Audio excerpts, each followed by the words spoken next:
Once upon a time, two people who loved each other had an idea. They wanted to build a small house like an old temple. They wanted to fill it with nice things to do. They wanted to talk and have fun with their friends there. They also wanted to eat yummy fruits, listen to happy music, and read stories and poems. They dreamed of a place where they could escape into their imagination and feel happy together. One sunny afternoon, Adam Forrester and Lilias Fay went for a walk on their big land. They wanted to find the perfect spot for their happy house. They looked so happy and pretty together, like a prince and a princess. Adam liked to call Lilias Lily because she looked delicate and her face was almost white. As they walked hand in hand under the big trees near Lilias's home, they looked like they brought sunshine with them. But as they walked, there was another person with them. He wore dark clothes and a big hat that covered his face. His name was Walter Gascoigne, Lilias's old relative. He always seemed sad and sometimes a little crazy. The contrast between him and the happy couple was clear.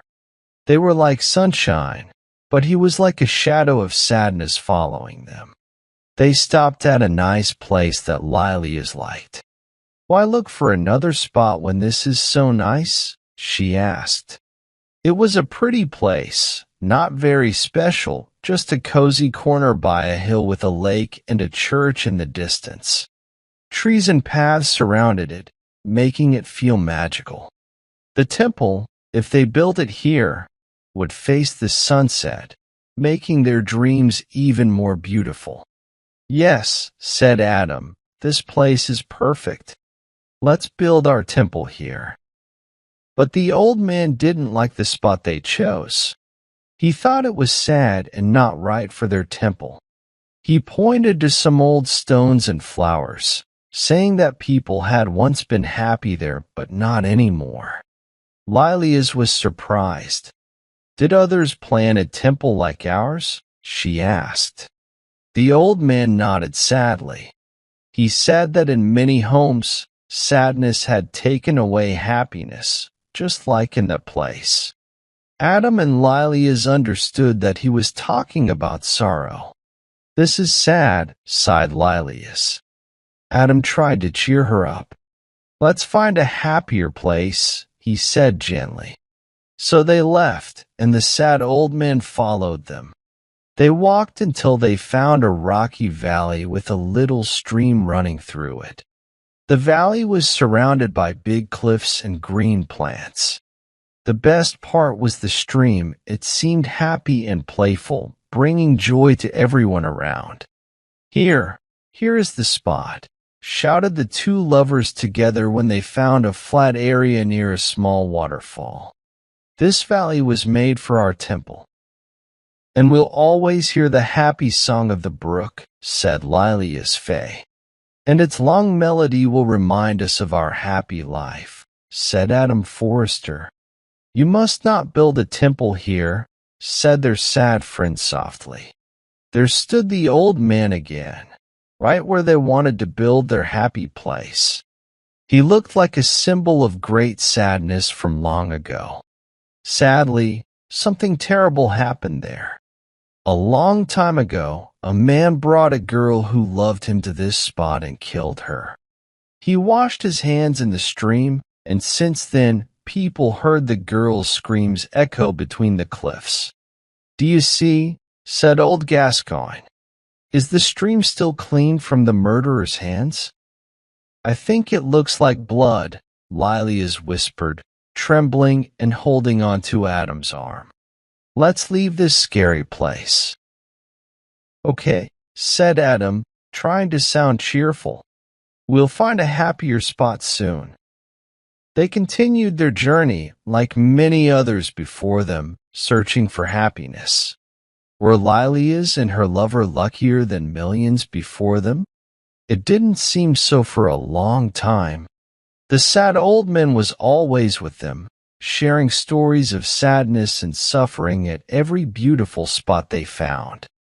His stories were so sad that they couldn't think of happiness in those places anymore. There, a woman was rejected by her child. There, an old person prayed to something evil and got a bad soul in return. There, a baby was found dead with its mother's hands around its throat. And there, two lovers were struck by lightning and died together. Gascoigne seemed to know all the sad stories of the world, making their search feel more like finding a grave in happiness. "Where can we build our temple of happiness?" Adam asked sadly. "I don't know," Lilias replied tiredly, her heart feeling heavy. She sat down and wondered aloud, "Where can we build our temple?" "Have you already asked yourselves that?" said their companion, his face getting even sadder. "But there is a place in this world where you can build it." As the old man spoke, Adam Forrester and Lilias looked around. They noticed that the spot where they stopped had a peaceful charm that matched their mood. It was a small raised area with a nice shape, maybe made by people. Some trees surrounded it, casting gentle shadows, but the sun still shone there. They could see their big family house on one side and the church covered in ivy on the other. When they looked down, they saw a pale lily growing at their feet. "We'll build our temple here," they said together, feeling sure they found the right place. But they glanced nervously at the sad old man behind them, worried that some sad story would ruin the spot like before. He stood there, wearing dark clothes, but he didn't object to their choice. They took his silent smile as a sign that this place had no sadness or guilt to spoil their happiness temple. Soon, during the best time of summer, the temple they dreamed of emerged on the top of the hill, surrounded by tree shadows, but also touched by sunlight. It was made of white marble, with tall and graceful pillars holding up a rounded roof. In the middle of the roof, there was a dark marble slab where they could put books and music. Some people thought it looked like an old tomb and believed it was meant for the dead, thinking the dark marble would have names carved into it. They also wondered if Lilia's fae was even from Earth because she seemed so delicate and fragile, like a breeze could carry her to heaven. But she watched as the temple grew every day, as did old Walter Gascoigne, who spent hours there, paying close attention as if it really was a tomb. Eventually, the temple was finished, and a day was chosen to dedicate it. The evening before, Adam Forrester felt a strange fear as he left Lilias.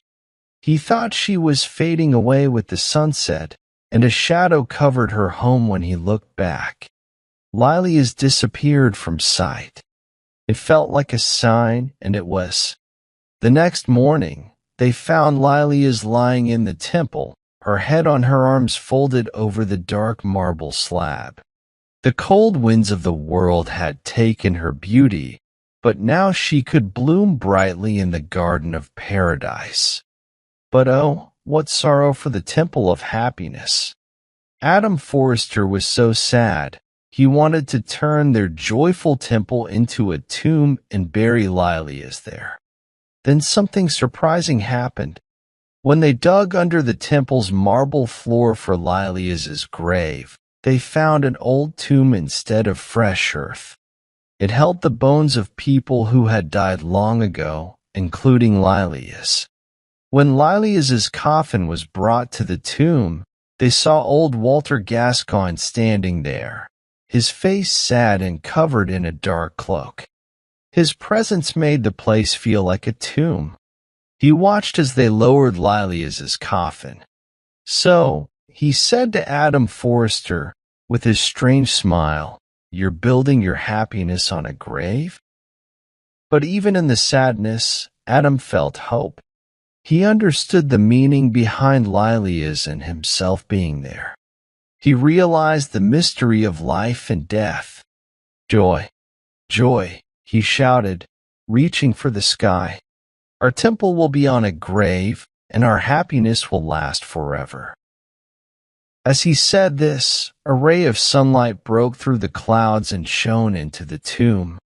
At the same time, old Walter Gascoigne walked away. His gloom no longer needed now that the mystery of life and death was understood.